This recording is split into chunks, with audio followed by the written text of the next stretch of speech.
Hey guys, it's Nicole, and I'm back to just share with you a new organization method for my flat dies, the American steel-based dies, like, you know, your nestabilities, your paper tray ink, and your MFT dies. I've been looking online at a lot of other YouTubers' videos to see ideas for how to store these dies.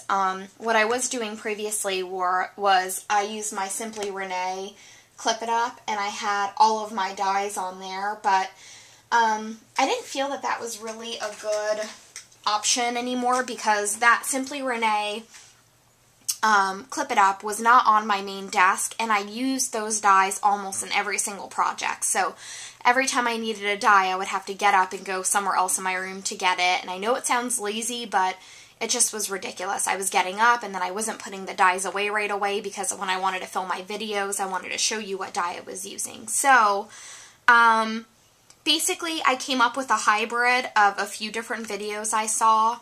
One is Christina from Creations with Christina. Her YouTube, I believe, is Chris416 Ward, W-A-R-D. And she recently put out a video of how she does her paper tray ink dies. And then Michelle from One Michelle Joy is her YouTube, had one about how she did her nestabilities in a Cuttlebug album type thing. So I used some of their ideas, and I basically came up with my own method by merging those two. So the first thing I did was I purchased a We Are Memory Keepers 12x12 album, and this is the faux leather one. I got it at Ritz Camera for I think $19. It comes in 24 colors. I know it's weird that I got pink because I don't normally like pink, but they were sold out of a lot of the colors. My first choice would have been the teal blue, and it was sold out. And the reason I went with pink was my inspiration was kind of the MFT die packaging comes in pink and black, and so I just decided to go for the pink. And actually, I really like the shade of pink because it's more of like a peach. So I purchased this, and then it came with some photo inserts that were for 12x12 layouts, but I purchased some of their 4x6, and let me go grab those really quick. I should have got them before my video started. Let me just get everything I used.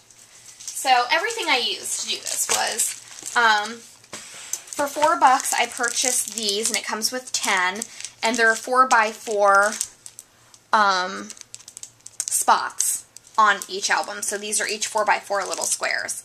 Then I purchased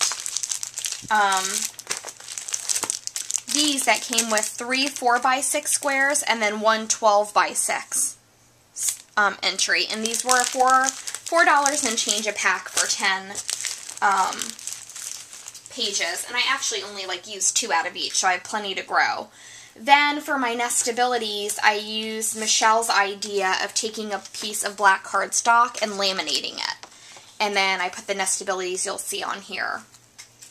Then the other thing that I purchased was I was looking for magnetic paper, and I keep hearing, I remember Christina on her video said that she bought magnetic paper at Walmart or not Walmart, maybe one of the home Office Depot stores, and it was quite expensive. For a few sheets she paid a few bucks, and I found a really good deal on Oriental Trading Company.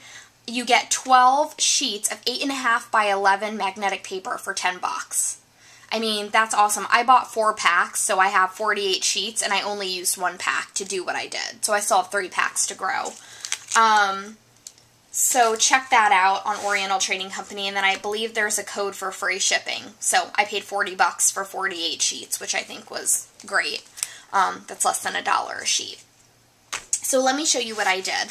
Now, the reason a lot of people's ideas for their nestabilities and stuff I really couldn't go with is that I am a visual person, and I need the packaging for the nestabilities. I can't remember what label is what. It's not like I could tag the actual metal and make a label. So I really liked Michelle's version because she showed how to take the paper that's inside of the packaging and use red line sticky tape to lay it out, and then I just cut out a piece of that magnetic paper and put it right here, and your nestabilities stick perfectly on it.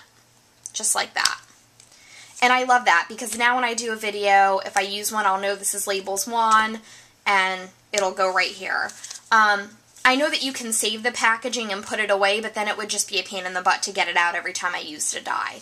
So for my nestabilities, this is how I laid it out.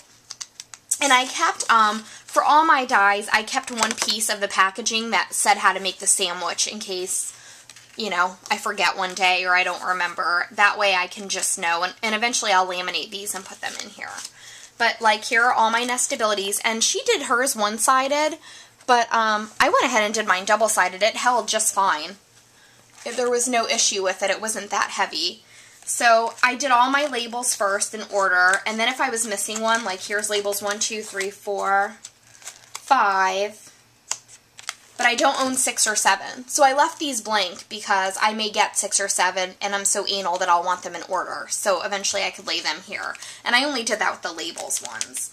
Then after all my labels, it's still in labels here, I put all of my shapes, like my circles. Is that on camera? There you go. My circles, my squares, all that stuff. So those are next. And you can see they're holding pretty good on this paper, this magnetic paper. So I have all of those next. And then after all my shapes, I have like my more decorative ones, like this is the fleur-de-lis. And these started to get a little heavy, but I still had no problem putting 2 on each sheet, like on front and back. So, and all I did, and you can watch her video, it's One Michelle Joy on YouTube, to kind of see, she gives a demonstration of how to lay this out. And the reason I needed to buy a 12 by 12 album is because you do your paper long ways like this, so that's not going to fit in a normal binder. But it worked just fine for me. Even though I had space up here, it left room for me to put my other dies in here. And one day in the future, I might need 2 albums, one for nestabilities and one for my PTI and MFT dies. But for right now, they all fit perfectly in here.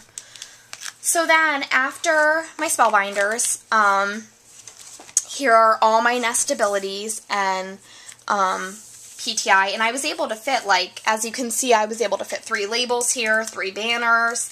So it wasn't like I had to only put 1 die in each set, which made the magnetic paper go really a long ways. And what I do is, when I get an MFT die, let me just show you what I had been doing anyways. I took a little label and put rounded banner die on the back. So it just has a little piece of sticky label. And that way, when I'm doing my videos or I'm writing on my blog, I can let you guys know what the name of the die is. And just fits in there like that, and I really like the way it turned out. So the smaller dies I put on the 4x4 squares, and I have 2 sheets of those, and then these are PTI dies right here. These are all paper tray ink. And sometimes on them I wrote PTI just so I would know, and I wouldn't get them confused with MFT. Then for my borders and larger die, like this one is an entire connected die set, I used the 12 by 6 area and then the 4 by 6 area. And the 12 by 6, I only had 8.5 by 11 paper, so it left an inch up here, but I just stapled this in place so it wouldn't move, and it still stays very good. And look how many borders I got on one sheet. I could probably even add 2 more, but I don't want to make it too heavy. So there's one sheet, and then when you turn it, here's another, and again, it has all, let me see if you can see this. It has all of these dies, and then my larger ones here. And then I just started a second page, and these are my PTI border dies. So this is my new set. It's just, I don't know, I just like it much better because this sits on my desk now. I just stand it up in the corner of my desk, and it just makes it so much easier to grab my dies when I need them. And, you know, this is kind of heavy, but it's not terrible, and I'd rather just have it all here. So I wanted to show that to you in case you guys had any questions, and like I said, in using other people's designs, I was able to merge them and come up with something that worked good for me. I'm doing a lot of storage changing around in my room, so I'll hopefully be putting out some more videos, so check that out. Hope everyone has a good week. Bye.